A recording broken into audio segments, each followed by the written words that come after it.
કેમ છો વિદ્યાર્થી મિત્રો? અગાઉ આપણે ધોરણ 12 એકાઉન્ટ ભાગ 1 ચેપ્ટર નંબર 4માં ભાગીદારીનું પુનર્ગઠનના બોર્ડની પરીક્ષામાં એટલે કે ફેબ્રુઆરી 2025 અને ફેબ્રુઆરી 2026માં પૂછાયેલા બોર્ડની પરીક્ષામાં પૂછાયેલા દાખલા જોયા હતા. આજે આપણે પુનર્ગઠન ચેપ્ટરના સ્વાધ્યાયના દાખલા જોઈએ. તો એમાં સ્વાધ્યાયનો દાખલા નંબર 4, અમર અને અકબર એક ભાગીદારી પેઢીના સરખે હિસ્સે નફો નુકસાન વહેંચતા ભાગીદારો છે. બધા જ ભાગીદારોએ નફા નુકસાનની ફાળવણીનું પ્રમાણ બદલીને ભવિષ્ય માટે અનુક્રમે 3:2 કરવાનું નક્કી કર્યું. આ સંજોગોમાં કયા ભાગીદારે કેટલો ત્યાગ કર્યો છે તે જણાવો. અહીં ત્યાગના સૂત્રનો ઉપયોગ કરીને આપણે ત્યાગ શોધવાનો છે. તો આ માટે પહેલા ભાગીદાર તો કે અમર અને અકબર. જૂનું પ્રમાણ, અહીંયા જૂનું પ્રમાણ 1:1. કેમ? તો કે સરખે હિસ્સે શબ્દ વાપર્યો છે એટલે 1:1. બંનેના પ્રમાણનો સરવાળો એટલે કે 2. બંનેના છેદમાં મૂકી દઈએ એટલે જૂનો ભાગ મળી જાય આપણને. બરાબર?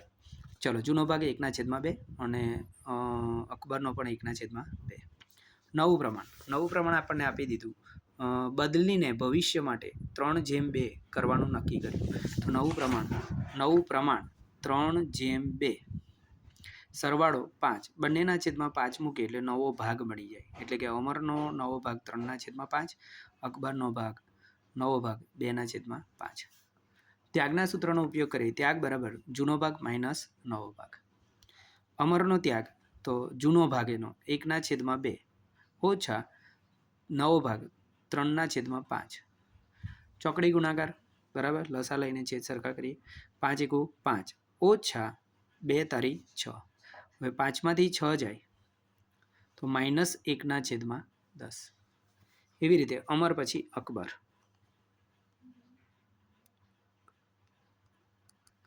ચલો, જૂનો ભાગ 1/2 ઓછા નવો ભાગ 2/5. હવે 5 × 5 ઓછા 2 × 2 4 છેદમાં 5×2 10. અહીંયા 5માંથી 4 જાય એટલે 1/10. જો અહીંયા -1/10 એટલે કે અકબરને જ્યારે ત્યાગના સૂત્રનો ઉપયોગ કરતા હોય માઇનસમાં જવાબ આવે, ઋણમાં જવાબ આવે તો એને લાભ કહેવાય. અને ત્યાગના સૂત્રનો ઉપયોગ કરતા હોય જેવાય પ્લસમાં આવે તો ત્યાગ કહેવાય. એટલે કે અહીં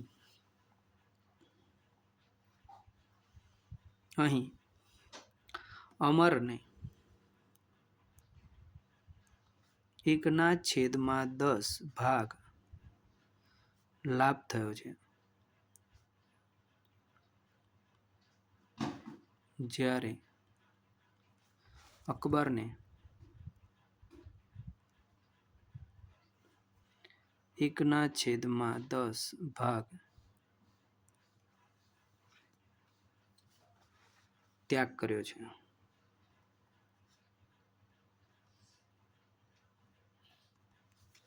બરાબર, આ દાખલો અહીંયા આપણો પૂરો થાય. ત્યાર પછી દાખલા નંબર 5, કોમલ, કૃપા અને કરિશ્મા એક ભાગીદારી પેઢીના ભાગીદારો છે. તેઓ નફો નુકસાન 3:2:1 આ જૂનું પ્રમાણ આપેલું છે વહેંચે છે. બધા ભાગીદારોએ ભવિષ્યમાં નફા નુકસાન વહેંચણીનું પ્રમાણ 5:3:2 કરવાનું નક્કી કર્યું. આ નવું પ્રમાણ છે. આ માહિતી પરથી ત્યાગના પ્રમાણની ગણતરી કરો. અહીંયા પણ ત્યાગના પ્રમાણનો સૂત્ર ઉપયોગ કરીશું. એટલે આપણે પહેલા રકમ લખી દઈએ. કોમલ, કૃપા ભાગીદાર લખીએ. કોમલ, કૃપા, કરિશ્મા.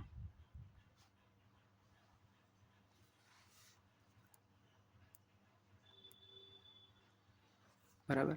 ચલો, જૂનું પ્રમાણ આપણને આપેલું છે 3:2:1 સરવાળો 6. બધાના છેદમાં 6 મૂકી દઈએ એટલે જૂનો ભાગ થઈ જાય. જૂનો ભાગ. ચલો, નવું પ્રમાણ ચલો નવું પ્રમાણ આપેલું છે આપણને 5:3:2. તો અહીંયા 5:3:2 સરવાળો 10. ચલો બધાના છેદમાં 10 મૂકી દઈએ એટલે આપણને નવો ભાગ મળી જાય. બરાબર, આટલી કિંમતો મળે એટલે ત્યાગના સૂત્રનો ઉપયોગ કરીએ. ત્યાગ બરાબર જૂનો ભાગ માઇનસ નવો ભાગ. ચાલો તો પહેલું આપણે કોમલની વાત કરીએ. કોમલ, ચલો જૂનો ભાગ 3/6 ઓછા નવો ભાગ 5/10. ચાલો ક્રોસ ગુણાકાર 10×30 ઓછા 5×6 છેદમાં 6×10 60. 30માંથી 30 જાય એટલે 0/60 બરાબર 0.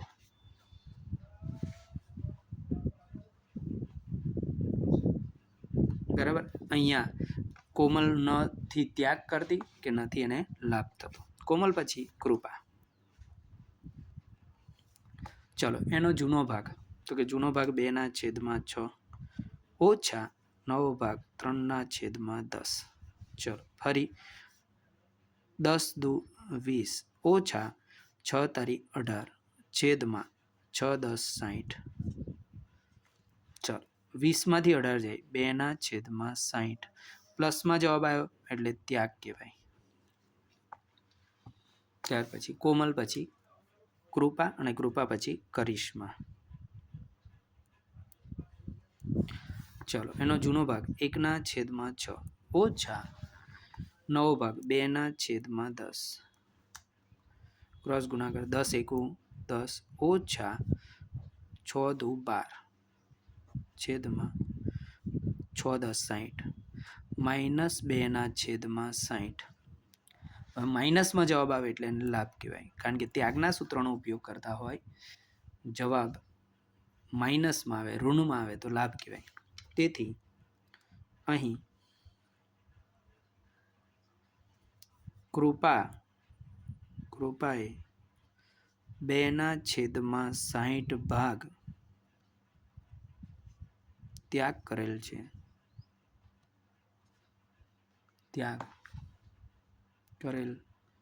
છે. જે કરિશ્માને 2/60 ભાગ લાભ થયેલ. કૃપાને કોઈ લાભ નથી થયેલ અને કોઈ ત્યાગ પણ કરતી નથી.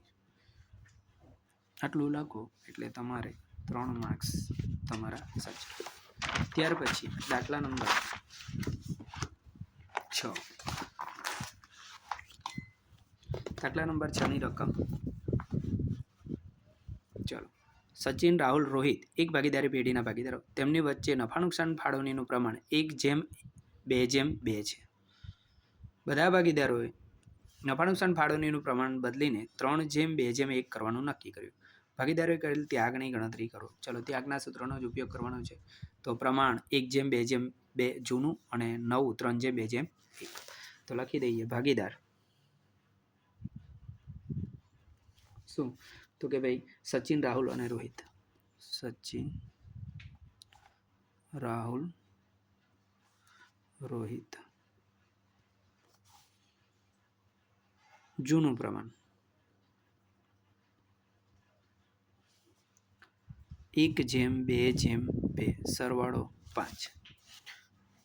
એને સરવાળો બધાના છેદમાં મૂકી દઈએ એટલે જૂનો ભાગ બની જાય. તો જૂનો ભાગ. ચલો નવું પ્રમાણ. તો નવું પ્રમાણ આપ્યું છે 3:2:1. સરવાળો એનો 6 થશે. બધાના છેદમાં 6 મૂકી દઈએ એટલે નવો ભાગ બની જાય. ચાલો હવે ત્યાગના સૂત્રનો ઉપયોગ કરીએ. ત્યાગ બરાબર જૂનો ભાગ માઇનસ નવો ભાગ.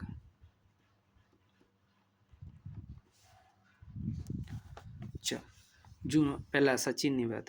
સચિન જૂનો ભાગ 1/5 ઓછા નવો ભાગ 3/6. ચલો 6 એકુ 6 અને 5 તારી 15 છેદમાં 5 છંગ 30. હવે 6 માંથી 15 જાય એટલે -9/30.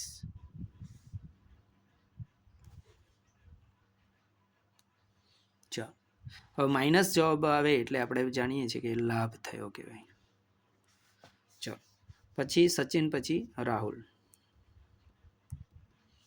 ચલો એનો જૂનો ભાગ 2/5 ઓછા નવો ભાગ 2/6. ચલો ચોકડી ગુણાકાર 6 દુ 12 ઓછા 5 દુ 10 છેદમાં 5 છંગ 30. 12 માંથી 10 જાય એટલે 2/30. પ્લસમાં જવાબ આવ્યો ત્યાગ કહેવાય. ચલો રાહુલ પછી રોહિત. જૂનો ભાગ 2/5 ઓછા નવો ભાગ 1/6. ચોકડી ગુણાકાર 6 દુ 12 ઓછા 5 એકુ 5 છેદમાં 5 છંગ 30. 12 માંથી 5 જાય એટલે 7/30. પ્લસમાં જવાબ એટલે ત્યાગ. એટલે અહીંયા જુઓ તમે જોઈ શકાય છે સચિનને લાભ થયો છે 9/30. આ બે જણનો સરવાળો કરો 2 + 7 એટલે 9/30 કહેવાય. એટલે આને સચિને લાભ થયો છે જે રાહુલ અને રોહિતે ત્યાગ કર્યો છે. તેથી અહીં સચિનને 9/30 ભાગ લાભ થયો છે.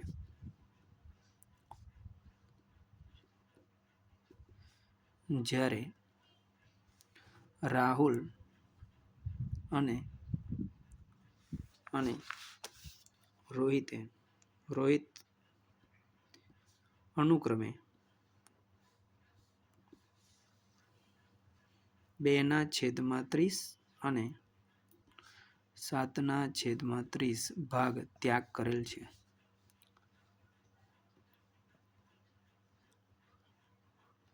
તેથી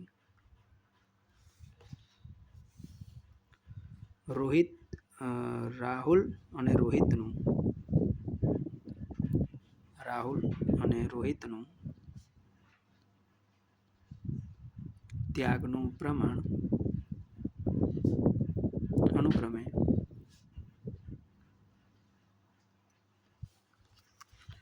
2/7 થાય.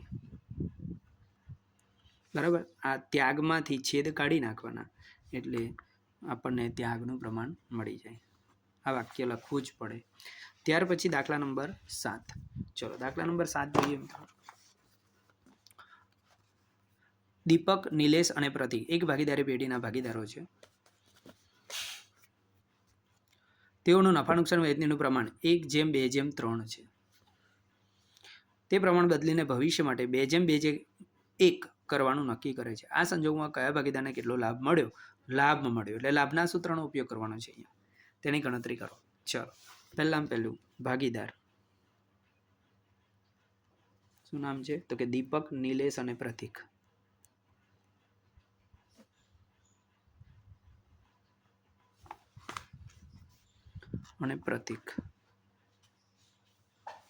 ચલો જૂનું પ્રમાણ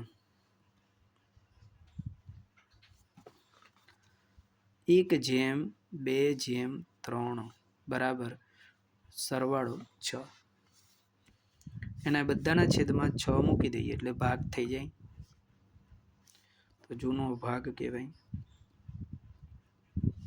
ચલો નવું પ્રમાણ 2/2/1 સરવાળો 5. બધાના છેદમાં 5 મૂકી દઈએ એટલે નવો ભાગ થઈ જાય. નવો ભાગ.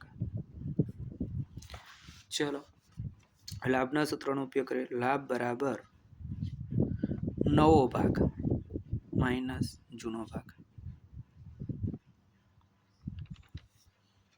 ચલો પહેલા દીપકની વાત કરીએ. દીપક નવો ભાગ 2/5 ઓછા જૂનો ભાગ 1/6 બરાબર. 6 દુ 12 ચોકડી ગુણાકાર ઓછા 5 એકુ 5 છેદમાં 5 છંગ 30. 12માંથી 5 જાય એટલે 7/30 પ્લસમાં જવાબ આવ્યો એટલે લાભ જ કહેવાય. દીપકને લાભ થયો 7/30.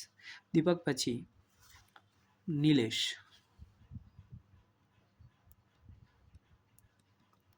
ચલો નવો ભાગ 2/5 ઓછા જૂનો ભાગ 2/6. ચલો 6 દુ 12 ઓછા 5 દુ 10 છેદમાં 5 છંગ 30. તો 12માંથી 10 જાય એટલે 2/30. અહીંયા પણ પ્લસમાં જવાબ છે એટલે લાભ જ કહેવાય. ચલો ત્યાર પછી દીપક પછી પ્રતિક. ચલો નવો ભાગ 1/5 ઓછા જૂનો ભાગ 3/6. 6 એકા 6 અને 5 તારી 15 છેદમાં 5 છંગ 30. ચલો 6માંથી 15 જાય એટલે -9/30 અને માઇનસમાં જવાબ આવે એટલે આપણે બધા જાણીએ છીએ ત્યાગ કહેવાય. એટલે અહીંયા લાભના સૂત્રનો ઉપયોગ કર્યો, માઇનસમાં જવાબ આવ્યો ત્યાગ કહેવાય. તેથી અહીં દીપક અને નિલેશ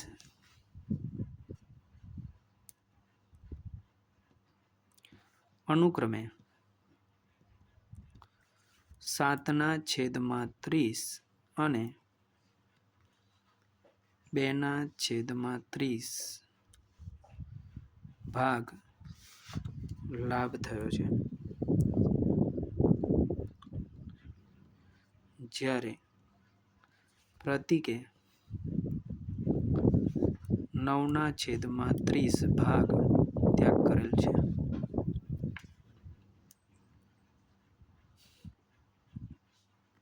તેથી દીપક અને નિલેશનું લાભનું પ્રમાણ આ લાભ છે 7/30 અને 2/30. છેદ કાઢી નાખો એટલે પ્રમાણ મળી જાય 7/2 થાય. બરાબર. અહીંયા આપણો દાખલા પૂરા થાય છે મિત્રો. પેલા જે 2 દાખલા છે સ્વાધ્યાયના બાકીના 8મો અને 9મો એ આ 2025 અને આ 2026માં પૂછાયેલા છે, જે આપણે અગાઉ ગણાવી દીધેલા છે. જો મિત્રો તમને આ દાખલાઓમાં સમજ પડી હોય તો આ વિડીયો અન્યને એટલે કે લાઈક કરજો, શેર કરજો અને તમારા મિત્રોને મોકલી આપજો, જેથી તેઓ પણ આ દાખલાઓ ગણી શકે. આભાર. Thank you.